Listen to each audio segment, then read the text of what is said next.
Good morning. जो आज हम टॉपिक डिस्कस करने वाले हैं वो है resistance to change. Resistance word जो है इसका मतलब होता है अपोजिशन। ये जेम्स हंट ने दी है ये डेफिनेशन। उन्होंने रेजिस्टेंस के बारे में इसमें क्या बताया है कि resistance is not an indication, ये कोई इंडिकेशन नहीं है दैट समथिंग इज़ रॉन्ग, यानी कि कुछ गलत हो रहा है। ये ऐसा कुछ भी नहीं है कि हम किसी चीज़ को गलत साबित करना चाह रहे हैं या गलत हम बोल रहे हैं।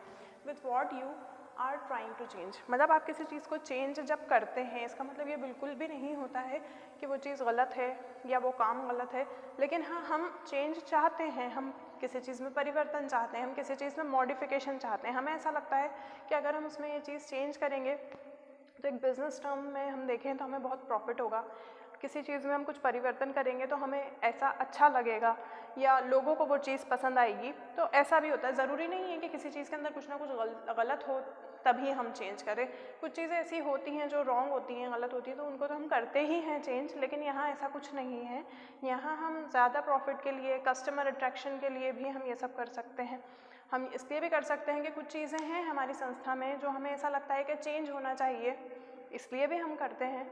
तो ये वही कह रहे हैं, it is an indication that something is happening. ये सिर्फ इतना इंडिकेशन है कि हाँ कुछ होने वाला है, कुछ अच्छा हम चेंज करने वाले हैं, ऐसा इनका कहना है। इनका किनका? जेम्स हंट का। अब जो सोर्स है रेजिस्टेंस के, तो वो कौन कौन से सोर्स हैं? देखिए, there can be various types of source trigger resistance to change, जो कि रेजिस्टेंस टू चेंज को क्या करते हैं? ट्रिगर करते हैं, यानी कि चेंज होना चाहिए। एक होता है रैशनल चेंज। रैशनल रेजिस्टेंस क्या होता है? Occur when people do not have the proper knowledge information to evaluate the change.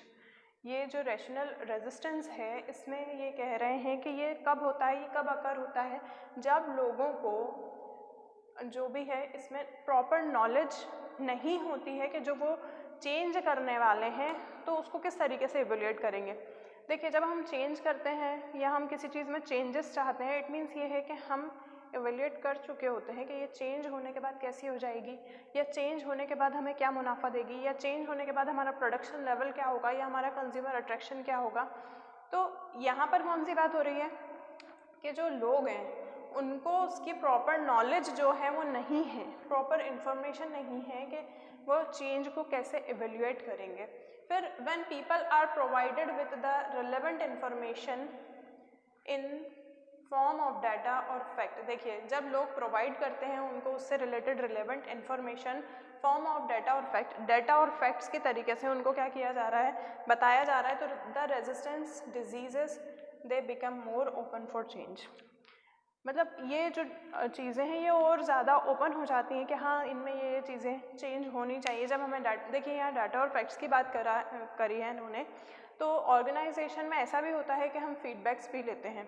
Feedbacks लेने के बाद में भी जो डाटा हमने कलेक्ट किया है या हमने इंटरनल जो हमारी ऑर्गेनाइजेशन में जो हमारे एम्प्लॉयज़ वगैरह हैं उनसे हमने सर्च किया है। देखिए, हो सकता है किसी को ऐसा लगता हो कि हम अगर इस चीज़ को ऐसे नहीं ऐसे करेंगे तो हमें और ज़्यादा अच्छे से प्रॉफिट मिलेगा, तो ये भी हो सकता है। तो ये जो चीज़ें होती हैं, यहाँ पर हमने डाटा कलेक्ट किया है तो हमें और ज़्यादा ओपनली पता चल गया है कि अब हमें क्या चेंज करना है, कब करना है, कैसे करना है, कहाँ से करना है। फिर होता है इमोशनल रेजिस्टेंस। इमोशनल रेजिस्टेंस में क्या बात होती है? इमोशन वर्ड हमें पता है, जज्बाती, काफ़ी जो फीलिंग्स और फेथ्स से जो कनेक्टेड होता है, जिनका इंटर रिलेशन होता है वो। अब इन्वॉल्व द साइकोलॉजिकल प्रॉब्लम। किसी किसी को साइकोलॉजिकल प्रॉब्लम्स होती हैं किसी ना किसी पर्टिकुलर चीज़ को लेकर। ज़रूरी नहीं है कि वो प्रॉब्लम सभी को है इस दुनिया में, किसी को होती हैं किसी को नहीं होती हैं। तो देखिए, जैसे कि डर, problem of fear, anxiety, stress बहुत ज़्यादा हो जाता है हमें, सस्पिशन, इनसिक्योरिटी। देखिए, ये वाली चीज़ें ऐसी होती हैं कि संस्था में कुछ लोगों को डर लगता है, कुछ लोग स्ट्रेस लेते हैं, मतलब उनको थोड़ा भी कुछ बोला जाता है कि इसको ऐसे नहीं ऐसे करो, तो वो उस चीज़ को एक अदर तरीके से क्या करते हैं, ग्रास्प करके स्ट्रेस वगैरह ले लेते हैं, टेंशन हो जाता है। कुछ लोग अपनी संस्था में अपने आप को इनसिक्योर फील करते हैं कि हमें ऐसा लगता है कि हमें कभी भी यहाँ से किक आउट कर दिया जाएगा या फायर कर दिया जाएगा, ऐसा भी होता है। तो ये जो है ये साइकोलॉजिकल प्रॉब्लम होती हैं इंडिविजुअल पर्सन की, खुद की क्रिएट करी हुई। फिर इसमें आता है these problem arise when people think that change will affect them negatively. ये कब होता है? जब किसी भी पर्सन को ऐसा लगता है कि ये वाले जो चेंजेस होंगे ये उनको कैसे प्रभावित करेंगे, नेगेटिवली जो होगा इनको प्रभावित करेंगे। The management of an organization can deal with emotional resistance. जो ऑर्गेनाइजेशन में चेंज होते हैं यानी कि जो मैनेजमेंट जो चेंज करता है वो इमोशनल रेजिस्टेंस होते हैं पीपल के, by counselling convincing them about the positive outcome of change. Individual meetings होती हैं, जो हेड होते हैं अपने संस्था के वो इंडिविजुअल मीटिंग्स लेते हैं एम्प्लॉयज़ से ताकि उनको पता चल सके कि उन जो इंडिविजुअल पर्सन है उनको कोई प्रॉब्लम है, कोई डर है, या हो सकता है कुछ बातें ऐसी हों जो वो नहीं कह पा रहे हों, तो वो उस टाइम पे सब बता देंगे, तो उनकी काउंसलिंग भी की जाती है। कुछ चीज़ें ऐसी होती हैं जिसके लिए वो एग्री नहीं करते हैं तो उनको कन्विंस किया जाता है। तो एक ये पॉजिटिव आउटकम के लिए ये जो इमोशनल रेजिस्टेंस होता है इसको करा जाता है। ये दो सोर्सेज हैं आपके रेजिस्टेंस के। तो फर्स्ट जो है आपका रेशनल है, सेकंड है इमोशनल। फिर होता है इंडिकेटर्स और सिम्टम्स ऑफ रेजिस्टेंस। सिम्टम्स क्या चीज़ होती है या इंडिकेटर्स? इंडिकेटर्स यानी कि जो चीज़ें इंडिकेट करती हैं, है ना, किसी भी चीज़ को हम बता रहे हैं। कुछ सिम्टम्स यानी कि जब हम कुछ चीज़ में परिवर्तन कर रहे हैं तो उसके अंदर कुछ सिम्टम्स हमें नज़र आएंगे कि हमें इस कारण अब ये चीज़ चेंज करनी पड़ेगी, या तो कॉम्पिटिटर्स या प्रॉफिट या कंज्यूमर्स या कंज्यूमर डिमांड।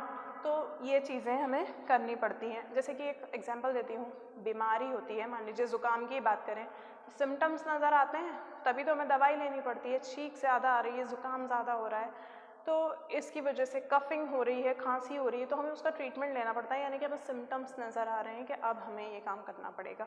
इसी तरह ऑर्गेनाइजेशन में भी सिम्टम्स नज़र आते हैं कि अब हमें चेंज करना है, तो क्यों करना है, क्या कारण है, वही बात है यहाँ पर। देखिए, developing disinterest toward work that can lead to decline the performance.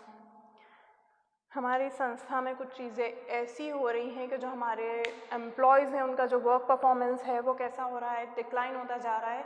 वो बिल्कुल भी दिलचस्पी से काम नहीं कर रहे हैं, काफ़ी डिसइंटरेस्टिंग हो रहा है उनका वर्क परफॉर्मेंस। देखिए, जॉब कुछ लोग करते हैं पैसे के लिए, कुछ लोग करते हैं अपना टाइम स्पेंड करने के लिए, और कुछ लोग करते हैं जो उनका प्रोफेशन होता है, यानी कि वो किसी चीज़ के लिए कैसे होते हैं, जो उनका पैशन है उनको वो अचीव करना होता है। अब जब वो लोग काम के लिए पैशनेट ही नहीं हो पाएंगे तो फिर क्या वर्क परफॉर्मेंस होगा। सपोज़ किसी चीज़ के लिए वो जब संस्था में आए थे वो काफ़ी पैशनेट थे, उनका जो वर्क परफॉर्मेंस था वो काफ़ी हाई था, वो काफ़ी अच्छा आउटपुट हमें मिल रहा था। बट अभी की अगर हम बात करें तो हो सकता है कि वो काफ़ी बोरिंग फील करने लगे हों, या कुछ चीज़ ऐसी हो जो उन्हें अच्छी नहीं लग रही हो, तो ये जो उनका परफॉर्मेंस है उसको डिक्लाइन कर रहा हो, नीचे की तरफ गिरा रहा हो, लो हो गया उनका परफॉर्मेंस। तो अब हमें जानना तो पड़ेगा ना, ये सिम्टम्स हमें नज़र आ रहे हैं कि भाई ऐसा तो नहीं था, अगर स्टार्टिंग से ही ऐसा होता तो कुछ ना कुछ दूसरी बात होती कि इंटरेस्ट नहीं है, लेकिन यहाँ तो ऐसा था कि डिसइंटरेस्ट जो है वो डेवलप हो रहा है। फिर होता है इंक्रीजिंग एब्सेंटिज्म इन ऑफिस। अब जब वो पैशनेट ही नहीं बच्चे अपने काम के लिए तो जाहिर सी बात है छुट्टियाँ भी बहुत मारेंगे। हो सकता है उनको नहीं अच्छा लग रहा हो संस्था में, या तो अपनी संस्था का एनवायरनमेंट कुछ ऐसा हो गया हो। तो इसमें दो चीज़ें होंगी, जब एब्सेंटिज्म होती हैं तो या तो पर्सन अपने काम से खुश नहीं है, या दूसरी चीज़ ये होती है कि उनको निकाल दिया जाएगा, ये भी चेंज कर सकते हैं। या ये होगा कि भाई वो इतना एब्सेंट हो रहे हैं, उनके साथ क्या मैटर है, क्या प्रॉब्लम है उनकी, तो उसको जानना होगा, उनको मोटिवेट करना होगा, ये चीज़ें होंगी। फिर फीलिंग टेंशन एंड डिस्कम्फर्ट। हम जिस संस्था में काम कर रहे हैं, देखिए संस्था में काम करने का मतलब ये होता है कि अपना पूरा दिन वहाँ पर हम स्पेंड करते हैं। पूरा दिन स्पेंड करने के लिए हमें एक पॉजिटिव एनवायरनमेंट की ज़रूरत होती है जो कि हर इंडिविजुअल पर्सन के लिए इम्पॉर्टेंट होता है। एक नेगेटिव एनवायरनमेंट में हम काम नहीं कर सकते हैं, क्योंकि हमें हमारा पूरा दिन जो है वहीं सर्वाइव करना है ना, तो हमें हमारा एनवायरनमेंट भी पॉजिटिव क्रिएट करना होता है। तो फीलिंग टेंशन एंड डिस्कम्फर्ट, जिस जगह हम पूरा दिन हमारा लगा रहे हैं और वहाँ हम कंफर्टेबल ही नहीं हैं तो काम करने में कैसे मन लगेगा, काम तो हम कर ही नहीं कर पाएंगे, इंटरेस्ट भी नहीं होगा हमें। तो वो चीज़, फिर टेंशन हो रही है हमें, किस बात की टेंशन हो रही है, क्या किसी चीज़ के लिए अगर मान लीजिए एकदम से बहुत ज़्यादा आपको प्रेशर आया है वर्क का, तो वो बात एक अलग होती है, उस चीज़ से हम डील कर सकते हैं। लेकिन अगर हमारा एनवायरनमेंट ऐसा बना है कि जिसमें सिर्फ टेंशन ही टेंशन हो रही है तो वहाँ हम सर्वाइव नहीं कर सकते हैं। फिर होता है participating in shut down and strikes. संस्था की कुछ चीज़ें हैं जो अच्छी नहीं लग रही हैं, तो जिनको हम बंद करवाना चाहते हैं, यानी कि शट डाउन करवाना चाहते हैं, या फिर हम लोग हड़ताल पे निकल गए। तो वो चीज़ें क्या हैं, प्रोटेस्ट कर रहे हैं हम किसी चीज़ के लिए, या हम बिल्कुल सब एकजुट हो गए हैं उस संस्था के अगेंस्ट में कि हमारी ये डिमांड पूरी करें या ये चीज़ सही नहीं है। तो ये सारी चीज़ें भी संस्था में होती हैं और ये सिम्टम्स होते हैं जब हमें परिवर्तन की हमारी संस्था में ज़रूरत होती है। अभी ये टॉपिक ख़त्म नहीं होता है, इसमें और भी चीज़ें हैं जो कि अपन नेक्स्ट लेक्चर में डिस्कस करेंगे। जब तक आपको जो भी डाउट हो इनमें वो आप मुझसे पूछ लीजिएगा व्हाट्सएप या कॉल करके, जैसे भी आपको अच्छा लगे।